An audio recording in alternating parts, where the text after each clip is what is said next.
Guys তোমরা দেখতে পাচ্ছ এখানে আমার কাকি শাশুড়ি লস্যি বানিয়েছে আর আমরা লস্যি খেয়ে সকাল সকাল বেরিয়ে পড়েছিলাম আমার একটা ভাইয়ের অন্নপ্রাশনে।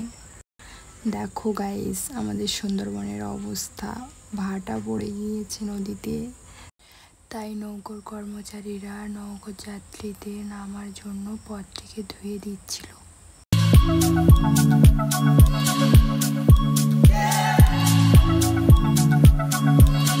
আচ্ছা চল,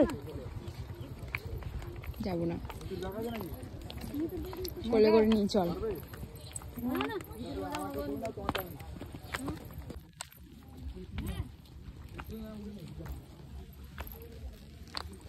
তো গাইস আমরা ভাঙা রাস্তায় চলে এসেছি। তো গাইস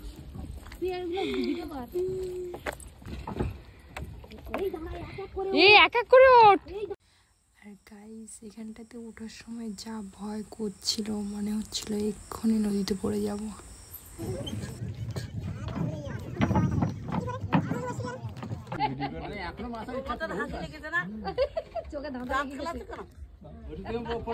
চুপ করো, ঝড় গেল, আয়লা গেল, আম ফাম গেল, মরবে না, এর থেকে এখান থেকে পড়লে মরে যাবে।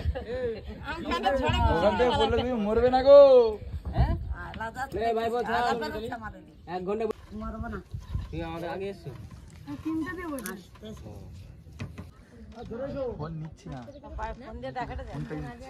আমি কখন বললাম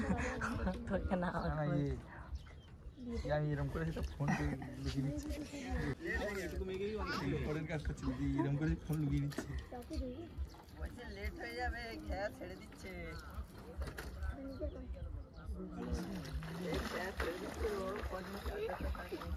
গাইস এই হলো আমাদের নদীপথের অবস্থা। আমাদের এখানে এইভাবে বাইক পার করা হয়।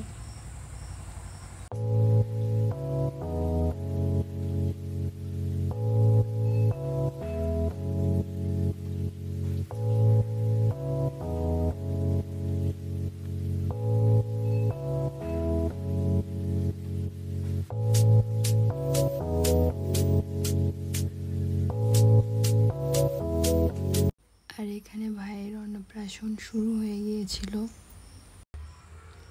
এখানে ওর ঠাকুরদাদা মুখে ভাত দিচ্ছে। আর সেদিনকে এতটা গরম পড়েছিল যে ও শুধু কেঁদেই যাচ্ছে গরমে।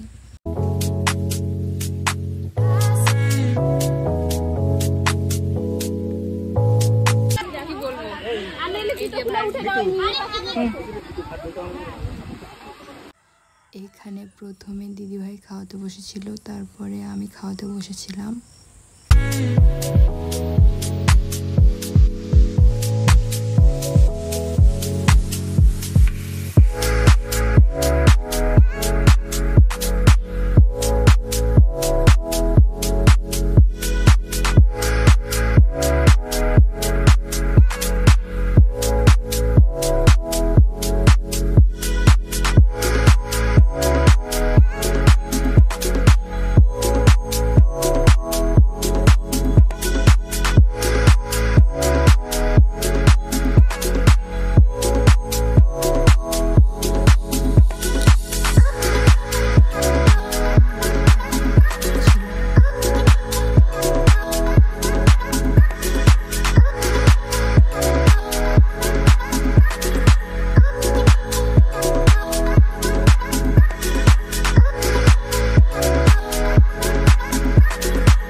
তারপর ওখান থেকে ফিরে আমরা আমার ননদের রিসেপশনে গিয়েছিলাম।